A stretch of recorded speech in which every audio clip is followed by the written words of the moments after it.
अकोला शहर, तारीख 6 मे 2019, दुपारची वेळ.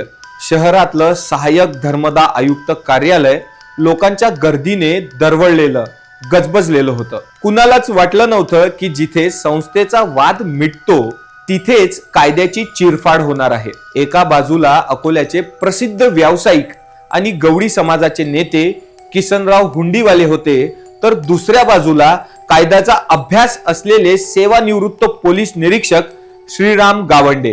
दोघांमधील एका शिक्षण संस्थेचा वाद इतक्या थराला जाईल की अकोला हादरून जाईल असं कुणालाच वाटलं नव्हतं. दुपारचे बरोबर 12 वाजले होते. कार्यालयात सुनावणी सुरू होती. अचानक वाद पेटला आणि शांततेचं रूपांतर युद्धात झालं. श्रीराम गावंडे आणि त्यांच्या साथीदारांनी किसनरावांना गाठलं.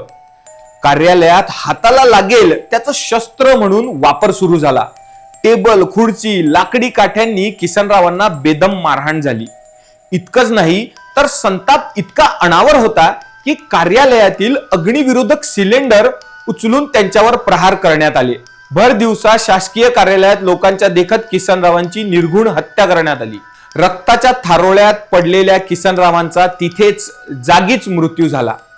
कायद्याच्या रक्षककर्त्याने कायद्याची ऐशी तैशी केली असंच म्हणावं लागेल. या घटनेनंतर संपूर्ण महाराष्ट्र सुन्न झाला. तपास सुरू झाला आणि श्रीराम गावंडे यांच्यासह त्यांच्या मुलांची आणि साथीदारांची नावे समोर आली. हा तपास तब्बल 7 वर्ष चालला. एकूण 22 साक्षीदारांनी आपली साक्ष नोंदवली. सरकारी पक्षाने भक्कम पुरावे मांडले. गुन्हेगारांनी सुटण्यासाठी सर्व प्रयत्न केले, पण नियतीच्या न्यायासमोर काहीच टिकत नसतं.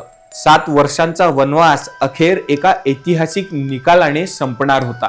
21 जानेवारी 2026 अकोला जिल्हा व सत्र न्यायालयाने आपला निकाल सुनावला. न्यायालयाने सेवानिवृत्त पोलीस निरीक्षक श्रीराम गावंडे यांच्यासह त्यांचे चिरंजीव विक्रम, रणजित, सूरज आणि धीरज गावंडे यांच्यासह विशाल तायडे, सतीश तायडे, प्रतीक तोंडे, मयूर अहिर आणि दिनेश राजपूत अशा 10 आरोपींना दोषी ठरवून जन्मठेपेची शिक्षा सुनावली. 5 जणांची पुराव्याअभावी सुटका झाली. पण या निकालाने हे सिद्ध केलं की समाजातील तुमचं स्थान कितीही मोठं असो किंवा कायद्याच्या वर्दीत राहिलेलं असो, गुन्ह्याची शिक्षा ही मिळतेच. किसनराव हुंडीवाले यांच्या कुटुंबांना अखेर 7 वर्षांनी न्याय मिळाला.